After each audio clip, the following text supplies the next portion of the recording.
Você conhece o dilema do trem ou o dilema do bonde? Não conhece? Não tem problema. Esse vídeo é para você. Ah, você conhece?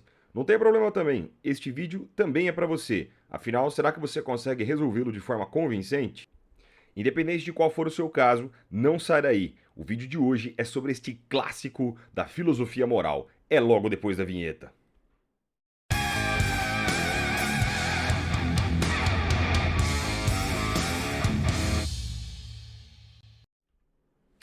Saudações, minha gente! Eu sou o professor Lucas e este é o Filosofia Espiral. Sejam muito bem-vindos.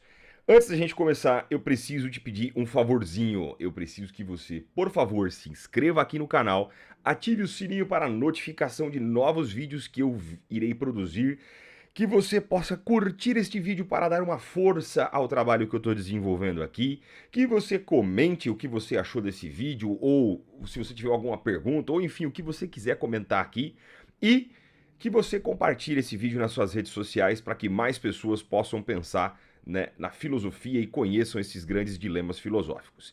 Belezeira? Não se esqueça também de, por favor, entrar aqui nas nossas páginas do Instagram e do Facebook, @filoespiral, seguir e acompanhar as postagens que eu tenho feito por lá também. Belezeira? Vamos lá entender um pouco então sobre este grande dilema da história da filosofia.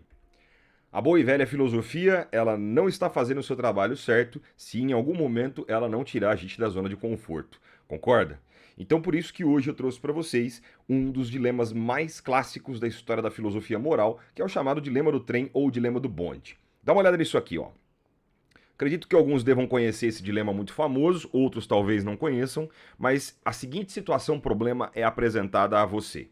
Imagine que você está ali, o sujeito que está em vermelho próximo a uma alavanca, você está em uma situação próximo a um trilho de trem que se aproxima, né, um trem ou um bonde, isso tanto faz a versão que você está vendo, e ele está a uma velocidade muito alta, algo, sei lá, em torno de 100 km por hora, dizem algumas versões, e no seu caminho, no curso desse trem, existem 5 pessoas que estão amarradas a este trilho.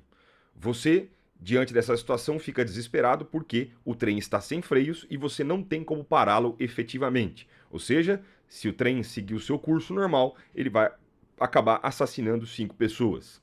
Porém, você, antes que o trem alcançasse o seu possível destino, percebe que essa alavanca pode mudar o curso do trem. Você pode desviar o caminho dele simplesmente puxando essa alavanca ou pressionando um botão em algumas versões. Só que o problema é que se você o fizer, você desviará o trem para um outro caminho, mas nesse caminho também existe uma única pessoa que está amarrada aos trilhos. Então, você vai conseguir evitar a morte das 5 pessoas, mas isso inevitavelmente vai acabar matando uma outra pessoa. E a pergunta do dilema clássico é: e aí, o que você faz? Você puxa ou não puxa a alavanca? Para muitas pessoas, resolver esse problema não é tão complexo assim. Alguns diriam: vamos pensar no seguinte, se eu tenho 5 pessoas e uma pessoa, é melhor que uma pessoa morra do que 5 morram. A tragédia será menor. Mas será que seria tão simples assim você resolver um dilema como esse? E se a gente tentasse, de repente, então, apimentar um pouquinho ou piorasse a situação um pouco para você? Vamos imaginar um cenário alternativo número 1 para você pensar o dilema. E se eu te dissesse que nessa mesma situação do trem desgovernado, do bonde desgovernado, você tivesse, na verdade, aqui, ó, cinco idosos amarrados de um lado e um jovem amarrado do outro. Então, o trem desgovernado, se seguir o seu curso normal, vai atropelar 5 idosos, 5 velhinhos, 5 pessoas que, portanto, já estão ali próximas ao final de suas vidas. E do outro lado, você tem um único jovem. Será que você faria a mesma coisa? Será que você sacrificaria a vida desses idosos e para salvar o jovem, ou sacrificaria o jovem para salvar os idosos? Qual seria a sua escolha nesse caso? Um cenário alternativo número 2. Será que você tomaria uma decisão tão fácil se você tivesse 5 ilustres desconhecidos que seriam atropelados na primeira situação? E do outro lado, caso você desvie o trem, a pessoa que estivesse amarrada ali, essa única pessoa, fosse, sei lá, o seu filho ou, né, uma pessoa que você ama muito, né? E aí você pode imaginar quem quer que seja. Pense numa pessoa que você ama bastante, né? Que você não gostaria de perder em hipótese alguma. Será que você faria a troca de uma vida por 5 vidas sabendo que esta uma é de uma pessoa que você ama muito? E se eu criasse uma terceira situação ainda mais complicada, onde você tem uma pessoa que está ali aparentemente segura, mas que pode sofrer o assassinato da sua parte por conta do desvio do trem.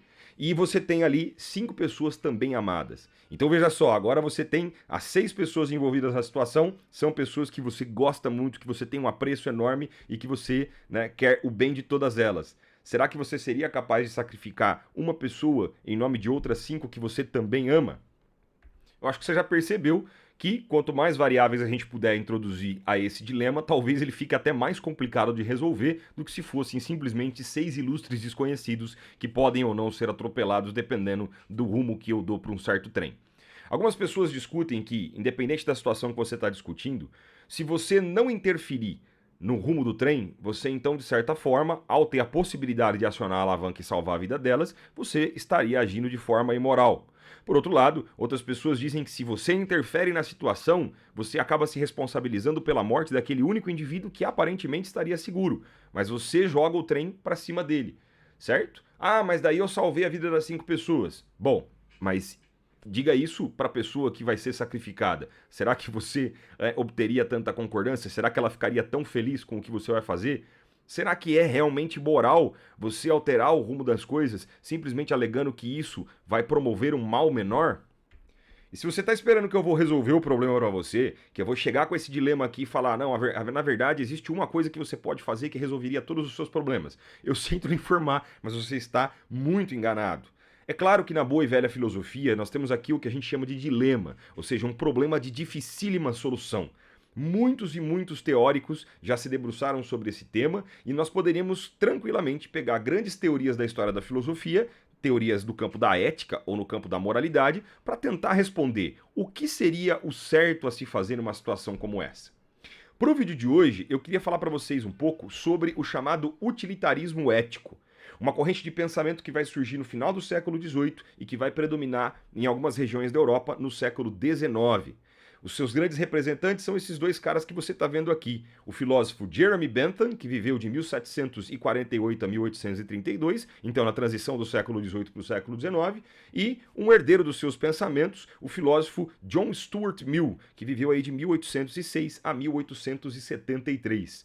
Os utilitaristas, eles vão partir de uma análise de alguns princípios que podem ajudar a gente a decidir como agir de forma mais ética. O utilitarismo ético, especialmente na figura do Jeremy Bentham, vai lançar um princípio para cada um de nós, vai propor um princípio filosófico, um princípio moral que possa orientar uma ação verdadeiramente ética. No caso do Jeremy Bentham, que é considerado por muitos o fundador do utilitarismo, ele propõe em uma obra chamada Uma Introdução sobre os Princípios da Moral e da Legislação, o chamado princípio de utilidade. E aí você fala, Lucas, o que é o princípio de utilidade? É isso aqui, ó. Por princípio de utilidade, entende-se aquele princípio que aprova ou desaprova qualquer ação, segundo a tendência que tenha a aumentar ou a diminuir a felicidade da pessoa cujo interesse está em jogo, ou, o que é a mesma coisa em outros termos, segundo a tendência a promover ou a comprometer a referida felicidade. Então, o princípio de utilidade, eu quero que vocês percebam, é o chamado princípio, né, da ação moral dentro dos utilitaristas. O que é essa utilidade, portanto? É tudo aquilo que pode efetivamente gerar um benefício, gerar um prazer, gerar uma vantagem, gerar então uma situação de felicidade ou bem-estar para a pessoa que está envolvida. E ela deve, de certa forma, evitar também todo tipo de dor, sofrimento, né, angústia ou prejuízo para a pessoa que está envolvida na ação. O Bentham também explica que o princípio de utilidade ele seria um princípio que orientaria a ação moral e isso seria válido tanto para casos individuais como para casos coletivos, para ações que envolveriam, por exemplo, a intervenção de um governo. Então, o princípio da felicidade, né, ou o princípio de utilidade, segundo Jeremy Bentham, é aquela ação que pode promover o maior número de felicidade ao maior número de pessoas possíveis. É um princípio bastante básico e que está pensando principalmente nas consequências da minha ação, muito mais do que de repente nos princípios que eu tenho, certo? Agora, é tão simples assim você pensar o chamado princípio de utilidade? O Jeremy Bentham empenhado que estava, né, em propor esse novo princípio moral, ele nos diz que seria possível fazer um cálculo sobre a utilidade de uma determinada ação. Ou seja, para você verificar qual seria, na verdade, a extensão do prazer, né, ou como se aplicaria o prazer ou a dor que você está gerando com a sua ação. Então, esse cálculo de utilidade, ele pode ser, ele vai partir de 7 princípios básicos. Quais são eles? Princípio de intensidade, duração, proximidade no tempo, certeza, fecundidade, pureza e extensão. Dando uma rápida explanação sobre cada um deles para você entender melhor. Quando você realiza uma ação, portanto, é necessário que você verifique o prazer e a dor envolvidas nas consequências da sua ação em relação a esses 7 critérios. Então, supondo que a sua ação vai gerar um determinado prazer, você tem que verificar qual é a intensidade desse prazer, muito prazer, pouco prazer, muita dor, pouca dor. Se você, por quanto tempo isso vai se estender, então é um prazer que vai durar a curto prazo, a médio prazo, a longo prazo, a dor idem. A ideia de proximidade temporal é quando efetivamente isso vai acontecer após a sua ação, ou seja, quando é, né, na distância temporal que esse seu prazer vai aparecer, certo? Então, se a minha ação acontece num tempo X, daqui 2x mais 2, aparece então a primeira consequência dele. É necessário você verificar esta proximidade. A certeza é um quarto critério, ou seja, você precisa realmente ou pensar pelo menos se efetivamente a sua ação vai trazer prazer como você imagina ou vai trazer a dor que você efetivamente está pensando que ela vai trazer. A fecundidade, ela está relacionada à ideia de que a partir de um prazer que você gere ou de uma dor que você gere, você trará sentimentos semelhantes em seguida. Então, uma ação que traz um prazer fecundo é uma ação que vai trazendo vários prazeres encadeados. Uma ação que traz uma dor fecunda é uma dor, né, que vai trazendo outras dores como consequência. A chamada pureza, ela diz o inverso da fecundidade. Eu preciso verificar na minha ação se ao trazer um prazer, eu depois não trarei muitas dores, ou seja, trarei um sentimento de natureza oposta. Ou ao contrário, se eu realizo uma ação que promove dor, se ela não trará depois uma série de prazeres. E por fim, especialmente aí no caso de ações relacionadas a grupos, o Bentham fala sobre a extensão da utilidade, a extensão do prazer ou da dor. Ou seja, quantas pessoas eu efetivamente vou atingir com a minha ação realizada. Então eu quero que vocês percebam que existe uma tentativa de fazer uma espécie de equação da ação moral, uma fórmula mesmo, é um cálculo, como se fosse matemático, para verificar se uma ação deve ou não deve ser executada. E para que você possa ter um bom resultado ou ter uma decisão mais acertada sobre aquilo que você vai fazer, você deveria levar em consideração, então, esses 7 princípios, né, do prazer ou da dor. Certo? Pensando, por exemplo, numa atitude de um governo em relação a uma população, uma atitude que, em muitos casos, pode ser feita de caso pensado, o Bentham acredita que seria mais eficaz se nós aplicássemos, né, diante de uma decisão, esses princípios para verificar se aquilo realmente seria um bem para o povo ou seria ou seria um prazer que no momento daria certo, mas posteriormente traria muitas dores, ou se de repente uma ação que promova dor à população pode trazer benefícios para ela depois. Então, esses fatores devem ser colocados em pauta na decisão tanto de ações individuais como de ações coletivas, dizem os filósofos utilitaristas. Agora, é claro que se você for pensar na situação problema que está motivando a nossa discussão hoje, o dilema do trem, considerando que você teria alguns poucos segundos para decidir se puxa ou não puxa a alavanca, dificilmente você conseguiria com toda a calma do mundo falar, não, pera lá, deixa eu ver se puxar a alavanca tem intensidade, duração, proximidade, certeza de prazer ou de dor. Né? A decisão geralmente ela vai ter que ser feita de forma mais rápida. Mas, se formos pensar de uma forma mais profunda, ou pensarmos sobre o que seria possivelmente uma decisão correta a ser feita naquele momento, o princípio de utilidade poderia nos ajudar. Em um primeiro momento, muitas pessoas, quando se deparam com o chamado princípio de utilidade, entendem que no utilitarismo a ação mais correta a se fazer seria puxar a alavanca e ter, infelizmente, somente uma vida perdida ao invés de 5 vidas. Mas, se nós fôssemos pensar efetivamente sobre a ideia do princípio de utilidade, que tem como objetivo promover felicidade, bem-estar, prazer aos indivíduos envolvidos, puxando ou não puxando a alavanca, no fim das contas, você não consegue resolver o dilema moral. Porque se você, numa primeira situação, resolve intervir, puxa a alavanca e acaba ocasionando a morte de um indivíduo, Esse indivíduo que foi morto, né, ele foi prejudicado. A sua ação foi motivadora de um prejuízo, de uma dor, de um sofrimento, não só para aquele indivíduo, mas se você for pensar até na extensão ou na longevidade da sua ação, foi um problema causado a muitas outras pessoas, aos familiares daquela pessoa, por exemplo.